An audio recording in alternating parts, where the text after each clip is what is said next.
In Chapter 8, we're going to look at chemical equations and the rules that chemical equations must follow. Section 1 begins by describing what chemical equations look like.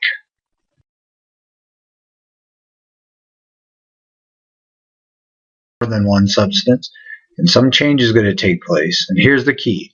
There has to be new substances produced with new properties. There are two basic parts to a chemical reaction: the reactants, which are the original substances in a chemical reaction. So in our example right here, water, H2O, would be my reactant.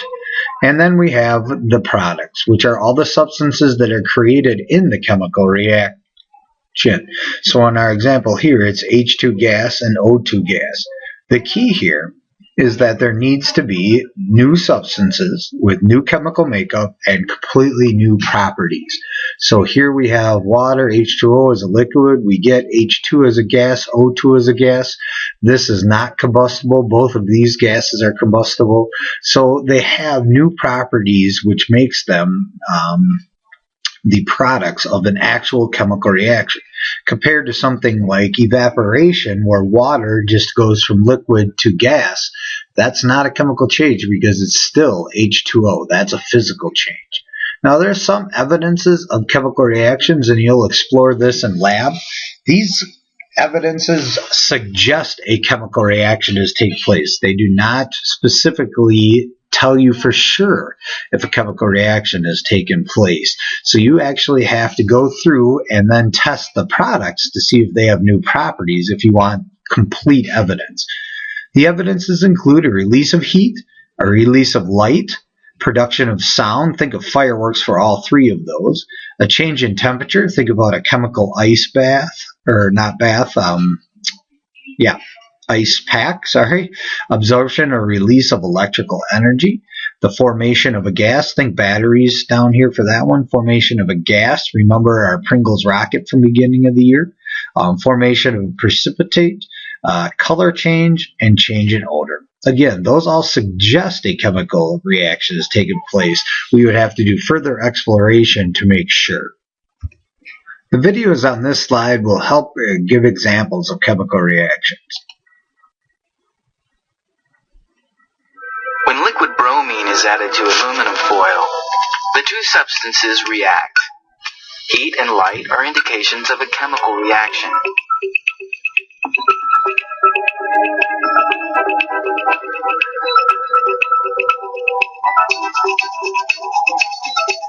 Aluminum bromide is produced and deposited onto a cooler surface. So in that example, we saw heat and light as evidences of chemical reactions. Here's a few more. If we look at right here, a chemical reaction will make gas. If this occurs in a liquid, you might see bubbles. For example, when we add vinegar, an acid, to a solution of baking soda, which is a base, a lot of fizzing occurs because carbon dioxide is released. So, production of gas is one example. Some chemical reactions produce a precipitate. When a solution of blue-tinted Epsom salt is added to a solution of water and household detergent, a precipitate forms. That's another precipitate, a solid from mixing two liquids. A color change is also a useful indication of a chemical reaction. Indicators, such as phenolphthalein, change color when a solution reaches a certain pH. We can tell that certain chemical reactions have occurred because the pH of the solution has changed. We're going to do titrations later in the year in our acids and bases unit. Therefore, you'll see that exact color change. The production of heat or light is a strong indication that a chemical reaction has occurred. Fireworks are a good example of a chemical reaction that produces heat and light. Again, notice the evidence of chemical change. This final slide will tell you what a precipitate is, and it will actually show you the chemical reaction. A precipitate is a solid that is produced as a result of a chemical reaction in solution. When sodium sulfide reacts with cadmium nitrate, it forms a yellowish-orange precipitate of cadmium sulfide.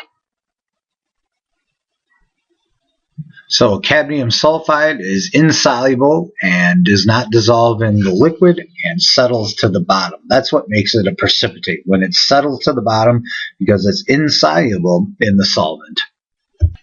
So to review chemical and physical changes, a chemical change requires new substances with new properties, and you need to explore them further by chemical analysis to prove if a chemical reaction has taken place. Examples include combustion and rusting. Whereas physical changes do not change the chemical properties of the substance or the chemical makeup of the substance. They remain the same. It may just be something as simple as a change in state. For example, evaporation, melting, and dissolving are all physical changes. There's always going to be energy associated with chemical reactions. There's two terms that we use to describe these energy changes. If you release energy to the surroundings, you would be called an exothermic reaction. An example is the combustion of methane. Methane plus oxygen yields carbon dioxide, water, and energy. And in this case, energy could be considered the product of the chemical reaction. Endothermic reactions absorb energy from around the surroundings and is a reactant. So dinitrogen tetroxide plus energy as one of the reactants yields nitrogen dioxide. Think about a chemical ice pack as another example of an endothermic chemical reaction. Think about thermite as an exothermic reaction. Some energy is always needed to start a chemical reaction, and this energy is called activation energy. We'll talk about that later in the unit and in the year. But we're also going to introduce the idea of a catalyst, which lowers activation energy and increases the rate of chemical reaction. Chemical reactions follow something called the kinetic molecular theory, and this theory explains why things interact at a molecular or atomic level. The first things that must happen for a chemical reaction to take place is that reactants must collide. They must come in contact with each other in order to react. The second thing that must happen is that the reactants must collide with proper orientation. You can think about Legos to do this. I have two Legos right here. If they collide in this orientation, they will not connect and form a chemical reaction. If I flip this around and we would go like this, again, the orientation is not correct and no chemical reaction will occur. So now, if I fix it like so, and now they collide and they're in correct orientation, a chemical reaction can occur. And finally, there has to be enough energy for the chemical reaction to take place. If there's not enough energy for it to take place, the chemical reaction just won't occur, even if they come in contact with each other and they're in correct orientation. Think about how things slow down when it's very, very cold outside.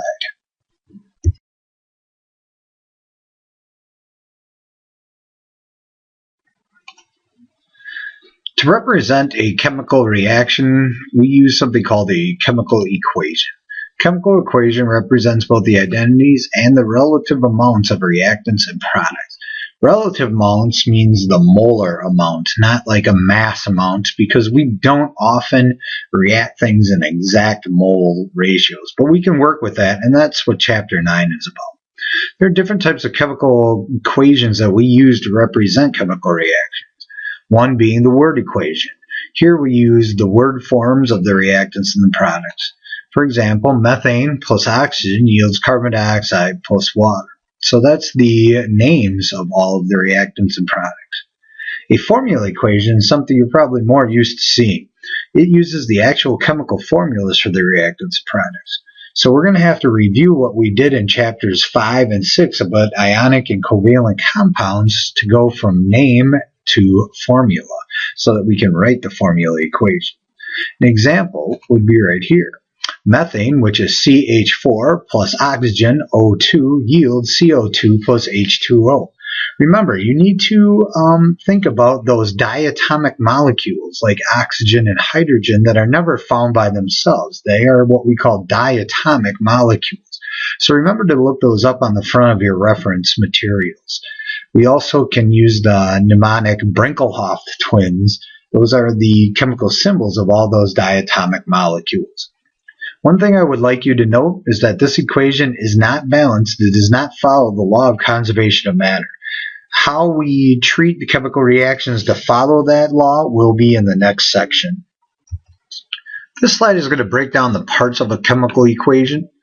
The first part we're going to look at are the reactants and products and the yield sign. So reactants are always off to the right, and then we have the yield sign, and then we have products. Often in a word equation, you will find the term to yield or to produce or decomposes to or synthesizes to. All of those words represent the arrow. Reactants equal your starting materials. This is the yields or produce sign, the arrow. Now in later chemical chapters, we will find that the arrow can go in both directions, that we can have reversible chemical reactions. And then you have the products, which is the material you end up with. So an example right here, methane, which we've used before, plus oxygen, those are both the reactants. Produce, which is my arrow, which means yield, carbon dioxide plus H2O. Now it's never too early to introduce the idea of coefficients. The coefficients in front of the oxygen and the water tell me that I need 2 moles of oxygen and I'm going to produce 2 moles of water. If there's no coefficient, that means there is only 1 mole of that substance. So there is 1 mole of methane used and 1 mole of carbon dioxide produced. We will look at using and balancing coefficients in the next chapter.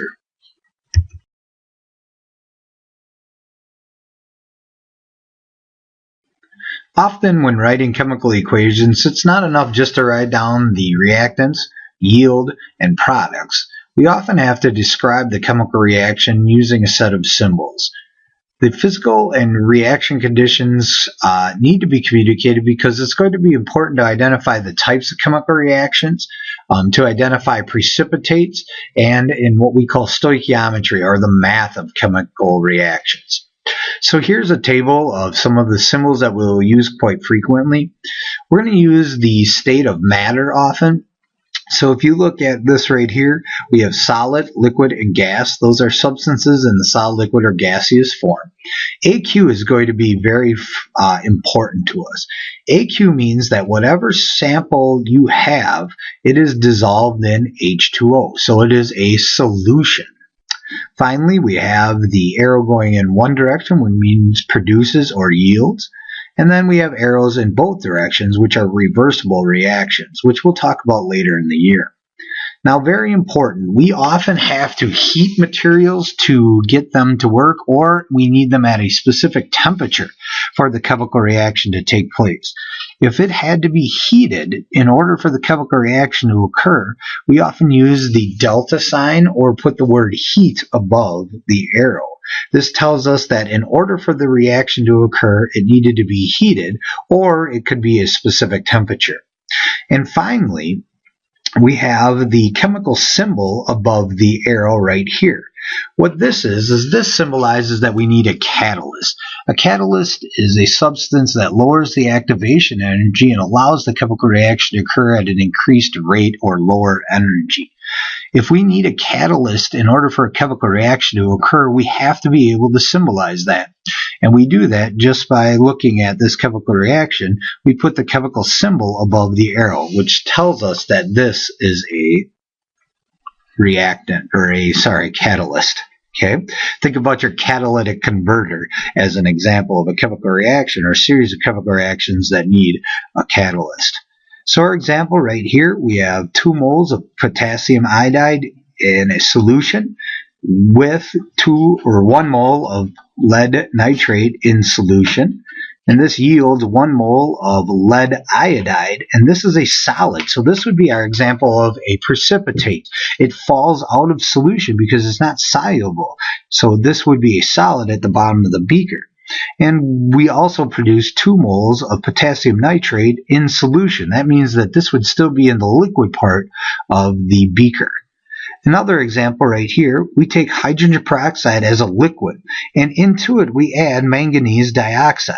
And because this manganese dioxide is written above the arrow, it is a catalyst. It takes place, or it does not take place in the chemical reaction. It just lowers activation energy. You'll notice it's not in the products.